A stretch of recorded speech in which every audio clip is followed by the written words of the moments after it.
Hey everybody, Voultar here, and today we're going to explore another eBay find. Now this system was sent in by someone who purchased an RGB modification service from eBay. And let me preface this video by saying, if you're going to purchase from eBay, do your homework. Now that means ask the eBay seller for pictures of their mod work, ask them about their experience, and also ask them about the tools that they use while performing these services. Now I can tell you that with this particular eBay modder, I've had to go behind them several times correcting mistakes, in addition to just shoddy mod work that doesn't seem to last the test of time. So let's open it up, let's take a look at what we have, and if necessary, I'll show you techniques that I've used over the years to undo poor practices. So sit back, strap on, and let's begin.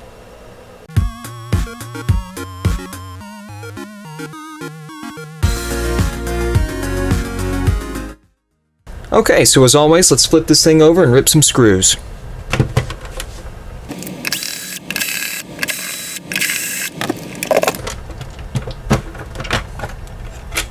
Alrighty. Oh, son of a bitch. Well, it looks like somebody's deposited their sacred love juices in a couple different places. Let's zoom in and take a look.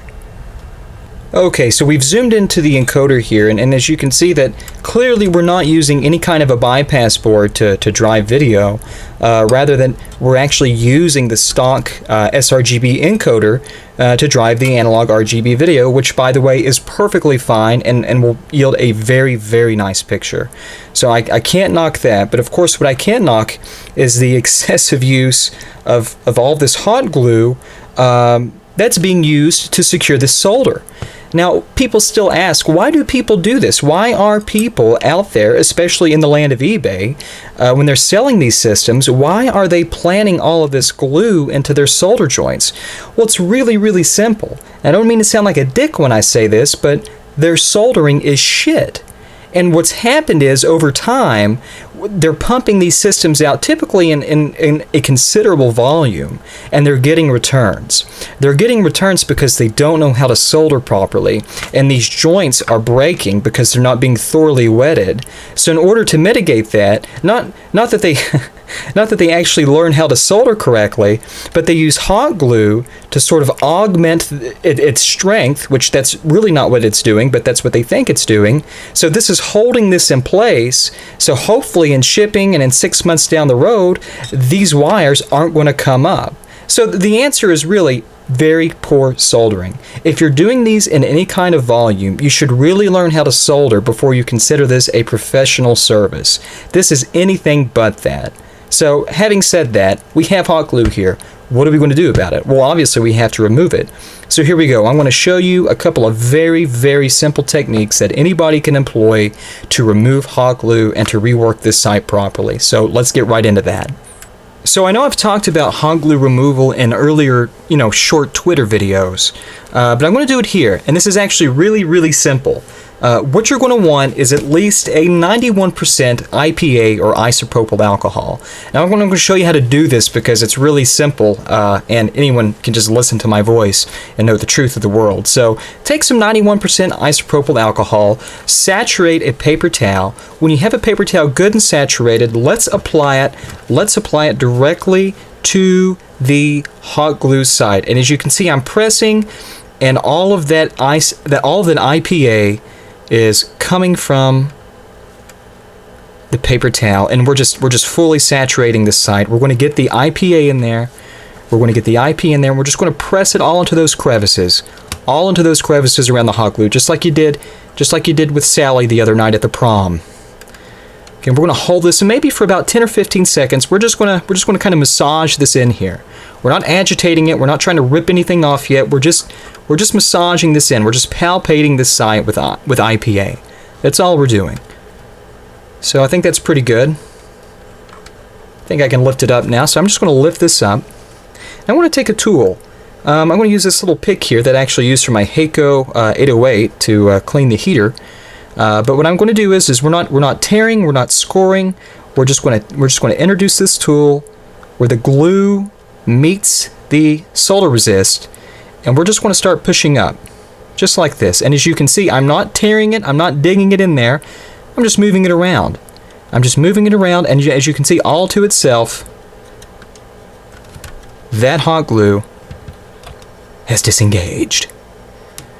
So now that we've done that, let's get out our soldering iron and we will remove these conductors.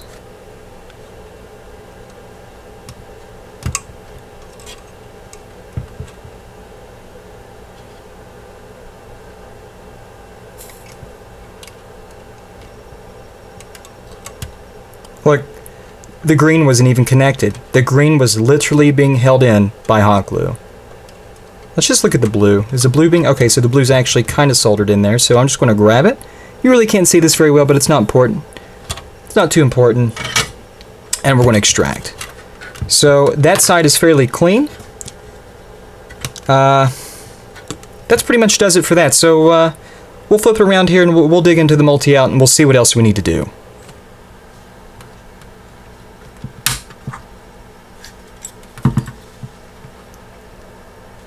Oh, Jesus Christ, man, come on. Okay, so... yeah, let's zoom in a little bit here so we can better see and investigate what's going to the multi-out here. And the soldering is not ideal. But at any rate, what we have here, of course, is the analog red, green, and blue transmission lines here going to the multi-out. And it looks like some of these... some of these resistors here. Two of them are insulated with electrical tape, and this one here isn't insulated. And just looking at the solder, this is terrible, absolutely horrible. So, you know, again, this just comes down to some often common sense and just what's reasonable. And, you know, I'm not trying to pick on eBay people. I know there are some people who think that I am, but I'm sorry, guys. This is just a fact of life. And if you're not careful and you don't do your due diligence, this is just what you're going to find. So at any rate, what I'm going to do now is I'm just going to take my soldering iron. I want to grab these conductors and I want to start removing. I want to start removing these. Just clean this shit out of here. Okay. Oh, that was easy enough, but let me see if I can't zoom in on, focus in on this. I don't know if I can, but wow. Unbelievable, man. Unbelievable. Alright, so I guess from this point, I'm just going to install the 7374 bypass board. Now this video is not tutorial in nature, and you've already seen this, so I'm just going to whiz through this and get it done, so let's do it. Alrighty, so I went ahead and fabbed in my own 7374 SNES RGB bypass board into this thing, and that's pretty much going to do it, fellas. You know, really this video was about, you know, crappy shit you buy on eBay. And that's not to say that everything that you buy on eBay is crap when it comes to, you know, console modifications, but you got to do your homework. You've got to ask questions, and you've got to do some investigation before you lay the money out. You know, sometimes you get what you pay for, and other times you get what you pay for. And in this case, you know, the guy, you know, he got a crappy mod, which is unfortunately very consistent with this particular seller. So that pretty much does it. I hope you learned something, especially when it came to the removal of that hot glue. You know, if you're going to do your own stuff, if you're going to redo some of your old stuff, that's a fairly valuable technique to know, because especially if you buy something off eBay, the chances are that it's going to have some hot glue in it, or God forbid, two-part epoxy. So, and anyways, guys, if you liked the video, as short and as quick as it was, like and subscribe to me. Any feedback or suggestions that you have for future videos, leave those down in the comments. And you know, as always, Lord Voultar wishes you happy time. Take care.